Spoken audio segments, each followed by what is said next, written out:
xenophobia, stuff like that is birthed because people don't understand the other thing. Um, and don't understand the other person, the other thing, the other concept because it's different to their reality. Well, there's a thought that, say for example, you take the Loch Ness monster, a monster, whether it exists or not, that's not what I'm talking about. If they found it, the common belief is the first thing that would happen is they'd kill it and cut it up to see what makes it tick. Yeah. They wouldn't allow it to exist because they don't accept or understand that it could exist. And you boil that down and you've got a very, very pertinent point. It's exactly the same as some of those superhero films. How many people, I think it's The Dark Knight Rises, they turn against Batman and he's being hunted down. That's because it took one thing to trigger a series of events where he becomes the villain, he becomes misunderstood, and that natural instinct is to stop it, whether it be kill it, put it in prison, I don't want to know, put it over there, take it out of my eyesight. That mentality, you can see that as the basis of so many figures in heroic literature, if you like. Yeah, like most of the time when because I think that putting real life events in fictional stories or like real life motivations for something in fictional stories is good because it puts like that scenario in perspective, but it also shows like this can be resolved if, or in other cases it shows that this can't be resolved in our world, but in this fictional story it can be resolved. Oh, sure. I mean, take Superman Lives. Is it no? What was the first Henry Cavill one? I think it was Man of Steel. Man of Steel. That's it. Man of Steel. At the end, General Zod and Superman are smashing the city to bits, fighting until Zod, Superman breaks his neck. That's another debate. The consequences, quite cleverly, are addressed in Batman versus Superman. Because the story there, you see the same battle, but on the ground, Bruce Wayne is running around trying to save people as the buildings collapse. So it's the whole thing of consequences, and everybody turns against Superman as a result. Yeah. I could go on about why Man of Steel was bad, but that's already been done, and that's not related to this. But I think Man of Steel has many, many problems. Yeah. From a story point of view, from a production point of view, to how it looks. It's contrived, and it's almost preaching. Do you know what I mean? Yeah, which is also why I think that people aren't drawn to like the DC films, because while there are fans of the DC films, the general public is always like DC is too dark and depressing to actually get into. Yeah. Which is like DC can be dark and depressing. Anything can be dark and depressing as long as there's because think of Zack Snyder. He said that if you think that your hero is innocent of all this like horrible stuff and you're living in a dream world, and I'm thinking that that's kind of the point of superhero fiction, because it is a dream world and like we shouldn't be concerned about what would actually happen. Well, if you look at the comics, certainly when I was growing up, and I was reading DC Comics in the 70s and into the 80s, they were lurid. They were very colourful. Each issue of Batman, for example, didn't have any real continuity. It was like they were focusing on creating the craziest villains they could think up, and they were self-contained stories. It wasn't until The Dark Knight Returns, when Frank Miller got hold of it, that there was any sense of consequence, because that was an old, embittered Batman coming out of retirement to try and stop Superman. To be honest, I think they've made a huge mistake not making that as a film. But everything changed from that point onwards, and there was a thing called the Killing Joke, where the Joker kills Batgirl. Well, he doesn't kill her, he breaks her back. Yeah. And the Joker gets killed at the end. You have to ask yourself, what caused that turn of events? And I think it was pretty much this next generation of writers coming through, like Frank Miller, like Alan Moore, that looked at it and went, no, let's go dark. And the mid-80s were extraordinary for the stuff that was coming out. The Watchmen, when that came out, revolutionized the comic industry. Yeah, it's like, I think that making comics dark and covering really dark topics, that on its own is not a bad thing, because people will still like that. People will still like, this is a really brutal story, like say The Walking Dead, because people really like that. But when you there's a line. You can have a dark story, but in my eyes, there always has to be like a resolution, a sign that something can be better. Because if there isn't, then it's just saying, this sucks, and like everything sucks. Oh, completely. I mean, America was slightly slower to catch up on that, because, if I get my dates right, something like 1978, 2000 AD came out, and there was Judge Dredd, and Judge Dredd killed people. It was a bloodbath in that comic, but it was aimed at kids, 11, 12-year-olds.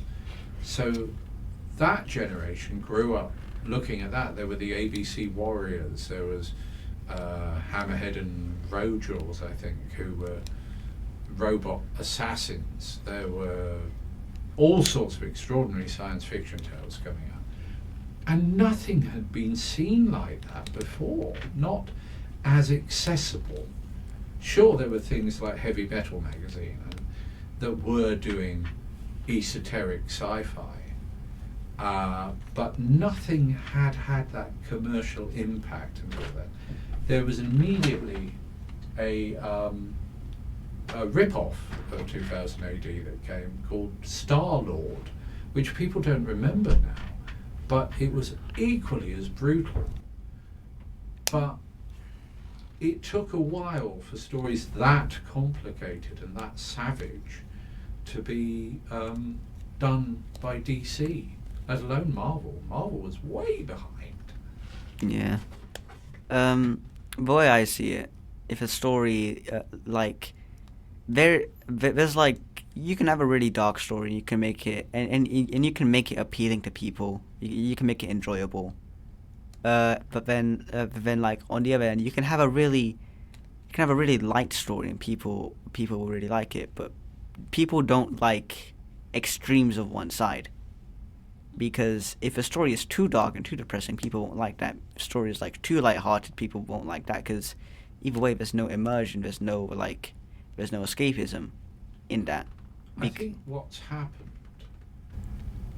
as an evolution is when things like 2000 AD started, when The Dark Knight Rises came out, when The Watchmen came out, when The Death of Superman was done, there was no communication.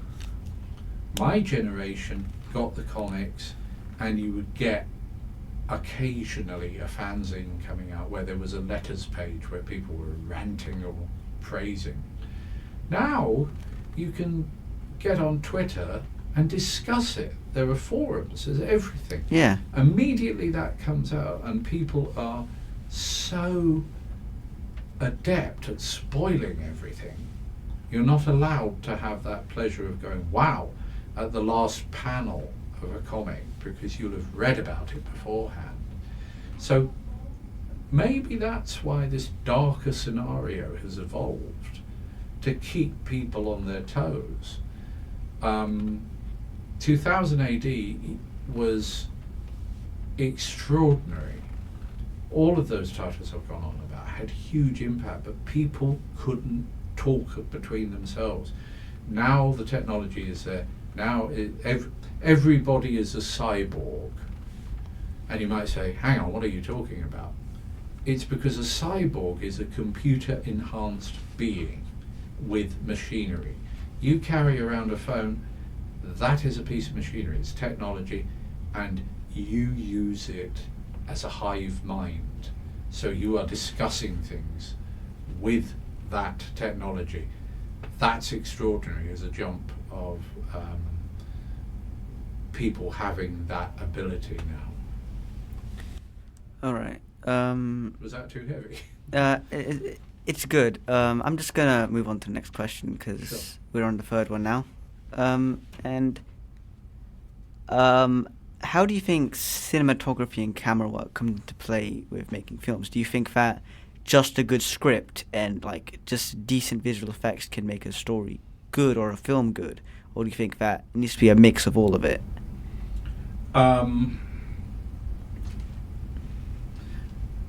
Everything boils down to the story. You can't make anything without a script, and the script has to be ready. When the director becomes involved, the director is interpreting the story to his vision. So how he reacts to that script is what you see on the screen. And the job of the cinematographer, production designer, everybody else on the film, is to ensure that what the director sees as the reaction to the script is translated onto the finished film. So yeah, it's all like a hive mentality. Everything works together to the same goal. I've said this before when answering this question, but I think it's like you can have a good story, and you can have like good visual effects, but if you have bad camera work, then if you have bad camera work, then people are gonna be a bit less like not completely unconcerned, but are gonna be like, well, the story is good and it's like really eye grabbing. It's so like I still like it. Well, let me give you an example. Look at Ridley Scott. He's not worried about the actors. He doesn't really direct them. And the reason is he's determined to get what he can see in his mind on screen. So he uses camera work like a painter. His attitude is that everything you see on screen should look like an oil painting. It should look perfect, the lighting should be brilliant. So if you look at any of his films like Gladiator, Alien, Hannibal, things like that, they look immaculate. So that is, when I say he doesn't utilize the actors, his attitude is he has hired the best actor that he thought could fulfill the part. So his only words to them are like, you've got to come through that door and stand there. Go. He's worried about the picture.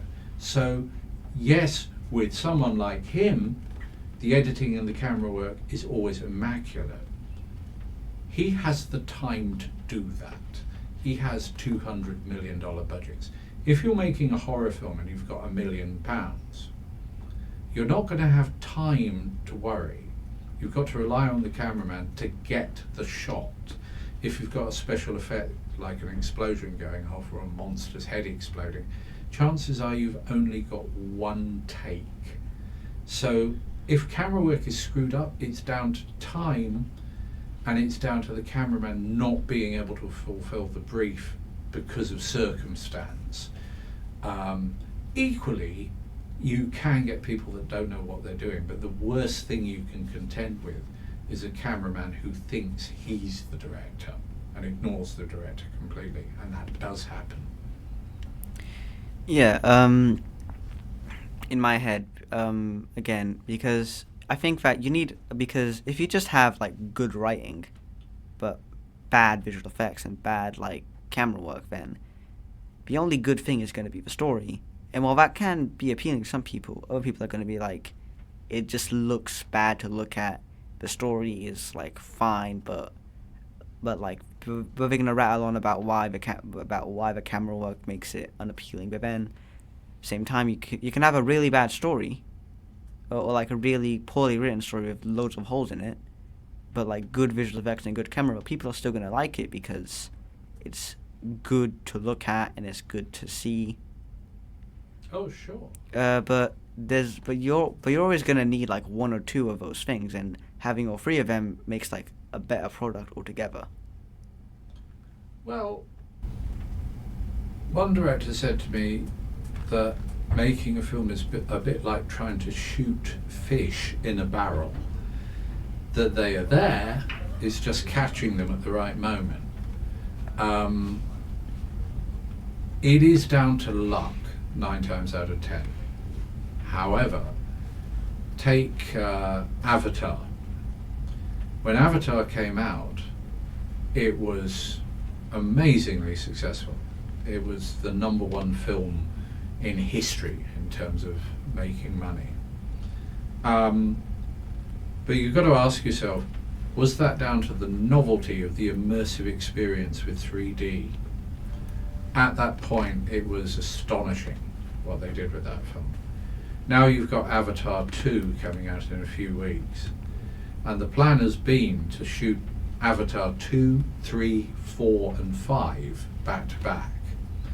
But now they're so unsure whether anybody will care that if Avatar 2 bombs, there'll be one more, and James Cameron, the director, has got to compress everything he shot into 2 movies rather than 4. Yeah. It's like catching sunlight in your hand. If it happens, it's amazing. And they're not sure that's going to happen again.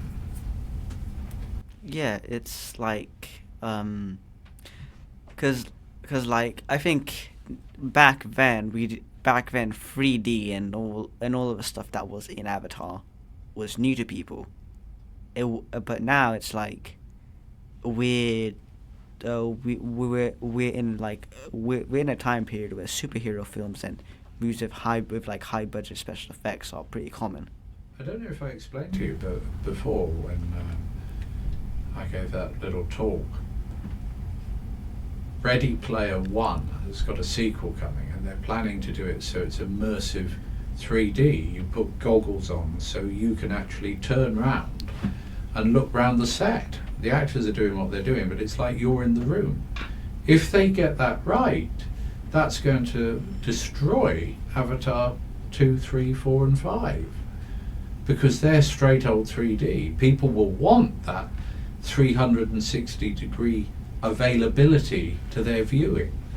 It's like Avatar is like a victim of it's like a victim of just like everything moving forward, and it can be amazing. It can be an amazing film. It can be an amazing series, but if it's like shot back to back and there's no time to integrate all these like technological advancements to it. Well, the mistake James Cameron's made is that he should have got on with it then and there.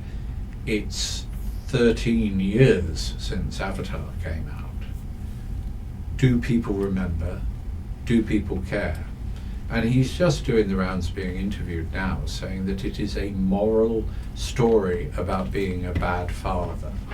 He's reflecting on his inability to actually be a good father to his 5 kids in the story. And that's created a sense of dread. What are we going to see? Is it going to be lecturing? Is it going to be preaching? It doesn't sound like a sci-fi story. Yeah. It's like you have sci-fi stories like Star Wars, which touch on those sort of topics of not being a good father figure, or like other moral dilemmas like that. But that evolved. Star Wars was meant to be one film, and they got the go-ahead to do the second one, so the story had to evolve. So by the time you get to Return of the Jedi, they tried to finish it off. As you know, George Lucas didn't want to do a sequel for decades, and it took, I think it was about 1997, 98, when The Phantom Menace came out. And look what happened. People hated those films when they came out. The second trilogy were derided. But now, after the last 3, that middle trilogy has been re-evaluated. People are looking at them again and saying, no, this actually works, the stories are better. I think like when it comes to like the Phantom Menace and that whole trilogy, it's like it's mind-numbingly boring to watch the first 2 films of that trilogy because like, well, they're films about tax policies. yeah. Yeah, it's like it's mind-numbingly boring to watch it, but like the actual action and content in that, it's actually kind of fun. It's actually kind of fun to look at. But if part of a film is good, then if just part of a film is good and the rest of it is just boring, then like that's like bad storytelling and bad bad management of your content. Because when you're writing a script, you need to try to keep your audience engaged. Well, I think it's, what was the middle one? The Last Jedi? The recent trilogy? Yeah, it was. That film, they freely admit the script was not finished when they started filming. I mean, if you were to turn to me and say, what is the importance of the script? It tells the story, it addresses the meaning, and it has to be finished and ready before you start work on it. They were making it up as they went along, and that shows. It really does. Yeah, I've seen writers. Well, I don't know writers personally, but I have like watched series and read stuff that like comes out weekly, and the writer freely admits, I just make this up as I go along. There's no complex plan. Oh, sure. But the way that works is that the writer still has like the general image in the head, like stories like Dragon Ball, which are also staples of like modern culture.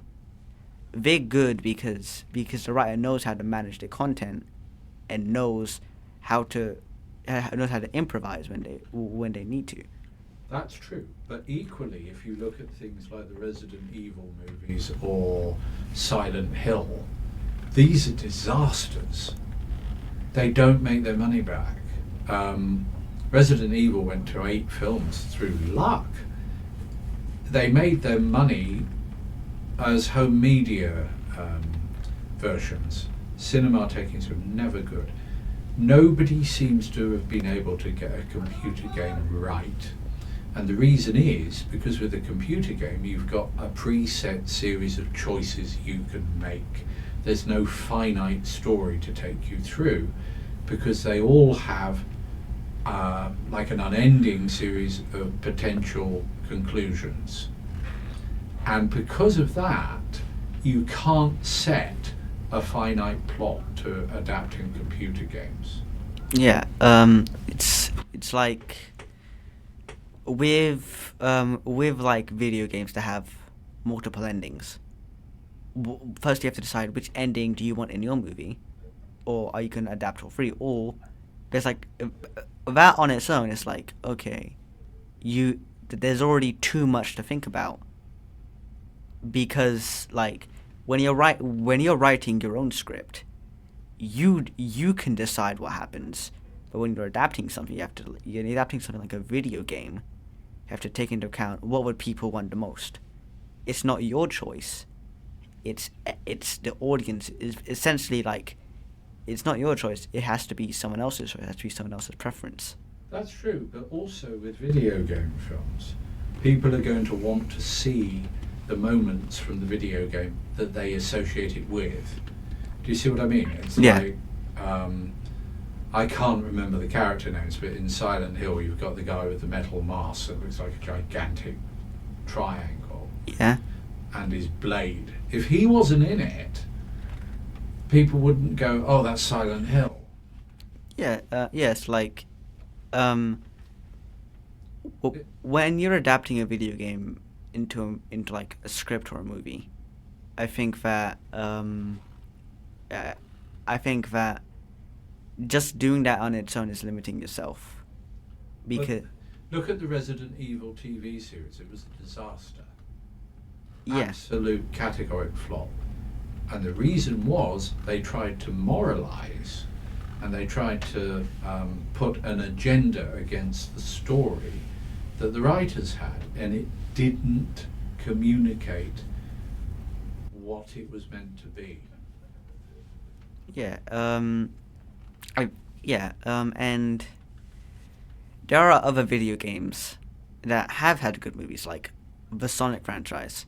Oh yeah, I'm not knocking video game movies. I'm saying that 9 times out of 10 they fail. The Sonic movies are huge, but look what happened. Yeah. When the trailers came out, there was massive outcry going, what the hell have you done to Sonic? And they had the good sense to go back and redo the whole animation so he looked more like Sonic. And because people felt that the studio had listened and that the outcry had been answered, they went in droves. Yes, it was a good film, but would it have been that successful if they'd have stuck with their original plan? I think like because I'm not a Sonic fan myself, but I have friends who are. It's good because they listened to the fans who hated the original design of Sonic, but it's also good because other video game movies try to cram the plot in one big thing, but the way the Sonic movies are doing is that they don't adapt the video game, they adapt like the characters, they adapt the world, they adapt like what's meant to happen, and like just giving yourself that freedom to change and sort around and rearrange sort of everything. That on its own makes that alone gives you, the writer or like the director or the producer, more creative ability, because